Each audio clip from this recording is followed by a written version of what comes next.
guys, it's Alice here. I am a doula and a childbirth educator.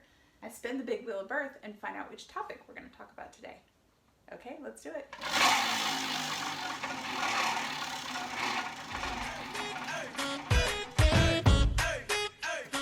Okay, so today we got Cervidil. Cervidil is a medication that can be used for the induction of labor. Now, you might hear it called something else. The generic name is dinoproston. I hope I said that right. It is a synthetic prostaglandin. So prostaglandins can help the cervix thin, so efface. So not necessarily open to dilate, but to efface. So if you've ever heard of people being recommended to have sex in order to induce labor or to soften the cervix, semen contains prostaglandins as well. So two different things that contain prostaglandins, Cervidil and semen. But today we're not talking about semen, we're talking about Cervidil. So Cervidil is a medication. The way that it's administered is, I like to describe it as kind of like a flat tampon.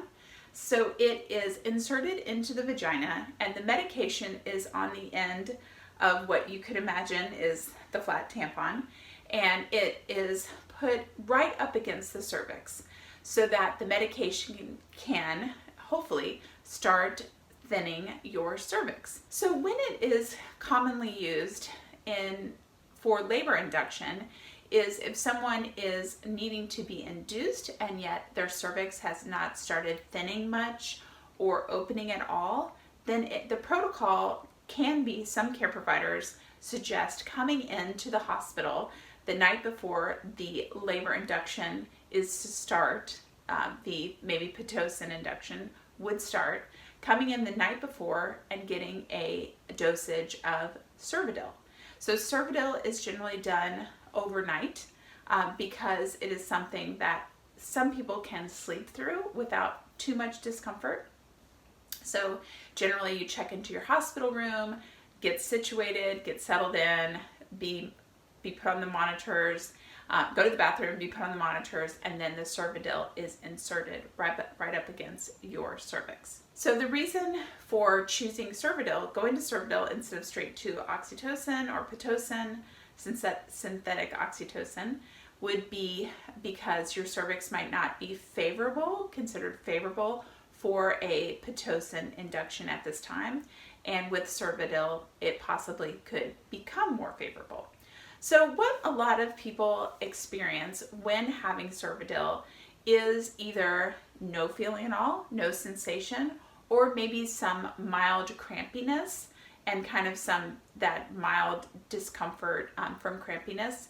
It's not common for Cervidil to cause full-on labor contractions. That is uncommon.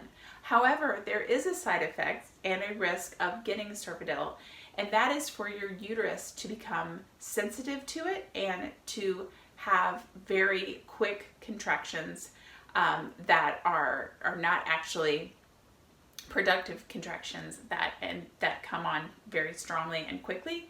And if that happens, generally what your care providers will do is to remove the Cervidil so that it's no longer up against your cervix and to calm that uterus down and bring down the contractions. So those quick, short contractions are not actually what we're looking for when they do a Cervidil induction. That would be one of the side effects. Generally, Cervidil stays in your vagina up against your cervix for a 12-hour dosage. So it's 12 hours and then it's removed by your care provider, and sometimes if there is no change, I've seen care providers suggest a second dose, so another 12 hours. Now you can, while you're there, some of the questions are, can I go to the bathroom when I have a Cervidil? Yes, you can go to the bathroom. Generally the Cervidil stays inserted even if you get up, walk around and go to the bathroom, though a lot of walking is not recommended because it would make it more likely that the Cervidil would come out. So my big recommendations for if you are getting a Cervidil, if you are being induced with Cervidil, is to set your expectations for what is going to happen. that likely there's not going to be a huge significant change in your cervix overnight, which is totally normal. If you're finding any kind of unusual side effects or discomfort, to alert your care team as soon as possible. You will be monitored, so they should have a heads up on it, but definitely alert your care team. And please make it your priority to sleep. Sleep is so important if you are at the beginning of an induction and you're starting off with Cervidil, because it is likely going to be a long process, and sleep in the beginning is going to be so key. So setting up that room for sleep, having your support person really promote sleep.